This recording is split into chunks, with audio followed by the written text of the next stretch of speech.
Hey everyone, welcome back. So, I'm reading this really compelling book right now called Qualified by Shari Dunn. And in it, she deconstructs a phenomenon she has termed competency checking, which she defines as the unspoken requirement that historically marginalized groups such as Black people, people of color, and women must prove their knowledge at a higher and tougher standard to secure, maintain, and advance in their careers. And it's resonating with me because I experienced competency checking throughout my career constantly. And in my coaching practice, I've spoken with countless other professionals from marginalized backgrounds who are also familiar with this. The frustration, the exhaustion, and burnout that results from constantly trying to prove oneself is fairly well documented. But what happens when, as you're proving your competency, your talents start becoming visible to others? And most of us think, well, great, that's what I want to happen. Now they'll see my worth and they'll reward me. Sometimes that does happen. But when it goes the other way, especially for women and other marginalized people, it can turn into a more toxic dynamic. So today we're diving into something that's very personal. It's awkward, it's infuriating. And honestly, I don't think we talk about it enough. But it's that subtle, powerful dynamic where a once supportive boss starts to see you, their once golden direct report, not as an asset, but as a threat. And it's happened to me. So, my name is Mariana. I'm a first generation professional and certified leadership coach, a former talent development executive, supporting 21st century leaders navigating complex career environments. Have you ever had a boss who you were told absolutely loved you and you believed it until it suddenly felt like she didn't? At first, she's your biggest supporter. She praises your work. She introduces you to senior leaders. She's telling people, oh, this one's going to go far here. And then one day, the temperature in the room just changes and meetings feel tense and feedback gets sharper and opportunities start to disappear. And you're kind of just left wondering, what is happening? What did I do wrong?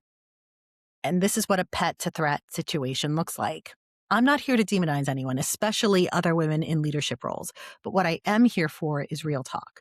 So we're going to dissect exactly what this looks like, the fascinating and sometimes heartbreaking psychology behind why it happens, the real world impact it has, and most importantly, how can we start flipping the script by reframing ambitious direct reports as allies rather than competition? So, whether you've been on either side of this coin or you just want to understand more about the dynamics that shape our workplace, this one's for you. Let's get into it. So, how do you know you've officially made the transition from pet to threat? Because it's rarely a dramatic announcement. It's often more of a slow fade, a series of micro shifts that leave you wondering if you're imagining things. But really, you're probably not. It's important for me to note here that the pet to threat dynamic doesn't only happen with junior employees or proteges. I see it surprisingly often when a manager hires someone who's very experienced into the team. I myself experienced this version of pet to threat twice during my corporate career. Now, to be fair, in the beginning, the leader's thinking is completely logical. They might say something like, oh, this person has deep expertise and they're going to help us move faster and raise the bar. And at first, that's exactly what happens.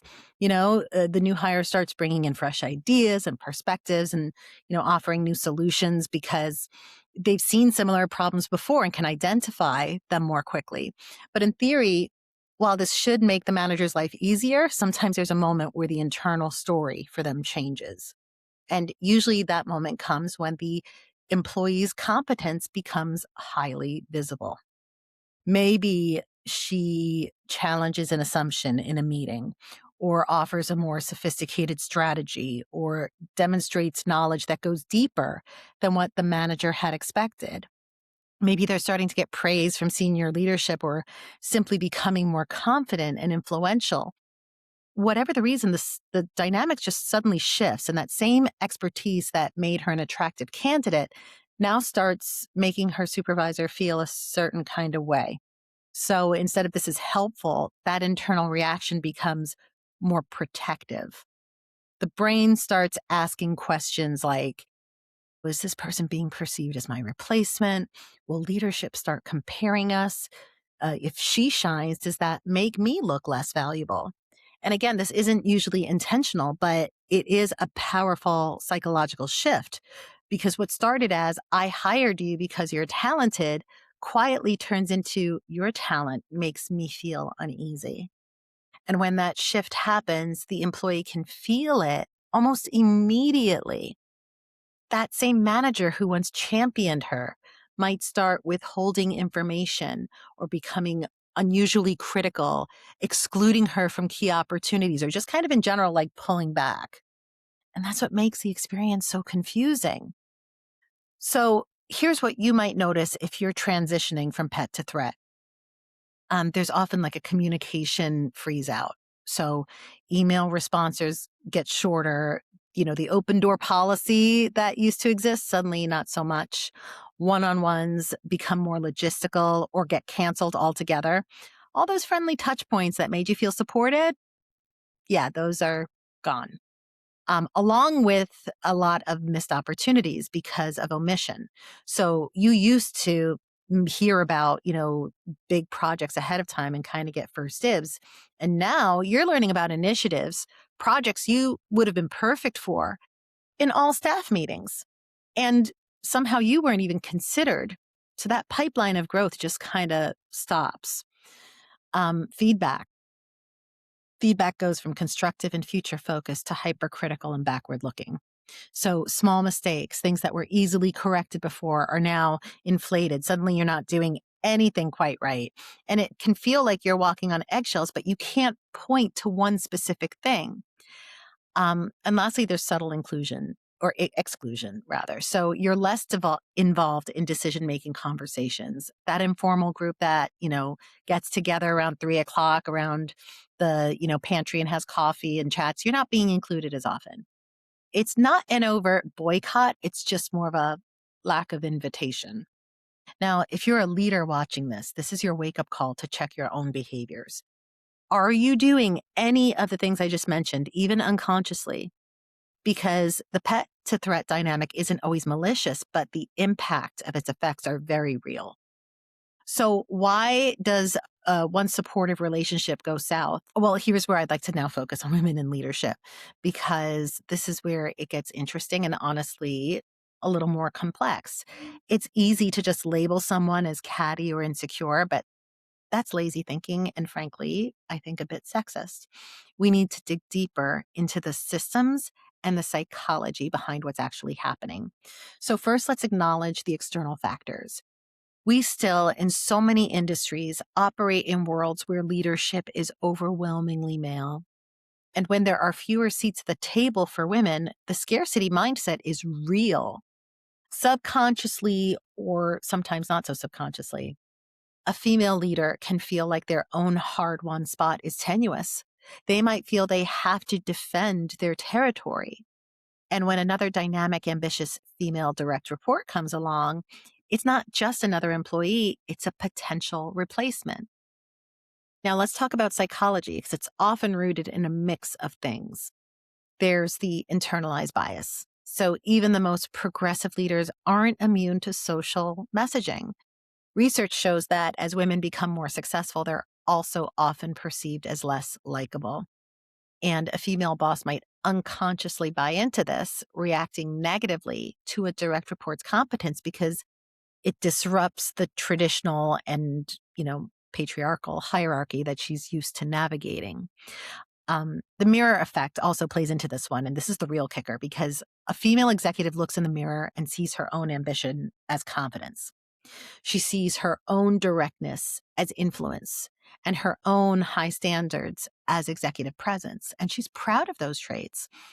She likely fought through a lot of double binds to cultivate them. But what she sees in those exact same qualities when they're reflected back at her from a talented, rising direct report, the mirror starts to feel more like a shadow. And suddenly the traits that she celebrates in herself can start to feel like a critique of her current standing. And she sees the direct report's ambition not just as confidence, but as aggression. She may see the report's influence not as leadership, but as self-promotion. She's essentially penalizing her employee for using the exact same playbook she used to get to the top. It's a classic case of it's a virtue when I do it, but a power play when you do it.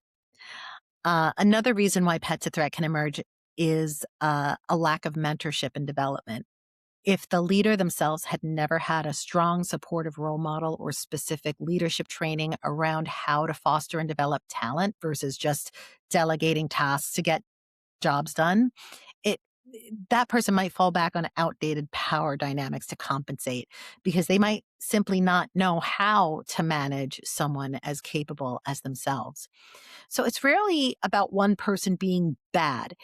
It's about a leader who is high achieving, but perhaps hasn't done the internal work to decouple their own identity from their rank.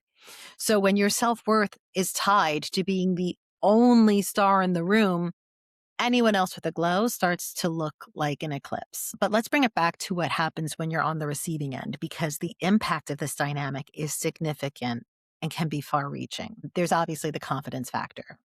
Imagine going from feeling like a superstar to feeling like a problem. It's devastating. Your once strong belief in your own abilities starts to crumble, and you're questioning your judgment, your work, your very place in the organization, like all your choices. This often leads to burnout and unwanted stress. So, constantly trying to overperform to prove your worth, walking on eggshells, that underlying anxiety of the unstable relationship is exhausting. And this is the fast track to burnout and a genuine dread of going to work. There's, like we referred to earlier, the stunted career growth. And that's a practical, tangible impact because when opportunities are withheld and your contributions are minimized, your career literally grinds to a halt. It's not just hurt feelings at stake, it's a real world loss of earning potential and professional development. And adjacent to that is the risk of losing your advocates, because often that initial boss employee relationship is your primary advocacy network. And when that goes, you lose a critical support. The cost is immense for the individual and for the organization. But here's the good news. I believe we can change this. If you're an executive, a manager, a leader, I'm talking to you. This is the real talk you need to hear. How can we, especially as a collective of women in leadership, help to flip this script? Because we know that reframing the narrative is the most important part. But first, we have to acknowledge the dynamic. So if you see these patterns in yourself, don't ignore it. It's a sign that you have some work to do, not that your employee is the problem. Here's how to start shifting your mindset and actions to do this. First and foremost, start reframing ambition. Begin seeing your direct reports' drive and competence not as a threat, but as a powerful asset. Their success is your success. It reflects well on you. It shows that you know how to build and lead incredible talent. So instead of two forces competing, think of it as two forces combining. Become the mentor they need, I think is probably maybe should have been the first thing on this list. Actively invest in their development, give them challenging assignments, be proactive about connecting them with people in your network. Speak their name in rooms they aren't in. Be the advocate that maybe you wish you'd had. Because this isn't about being their best friend. It's about being their professional champion. And start by celebrating their wins publicly. Give them credit in team meetings, in reports to your own boss. Let everybody know about this amazing work they're doing. And it builds their profile and reinforces the idea that you're a confident and secure leader. And finally, address your own needs. If you're feeling the pinch or scarcity of imposter syndrome, get support. Talk to a coach, find a peer group of other female leaders. When you feel secure in your own position, you're much less likely to feel threatened by others. So let's break that old cycle.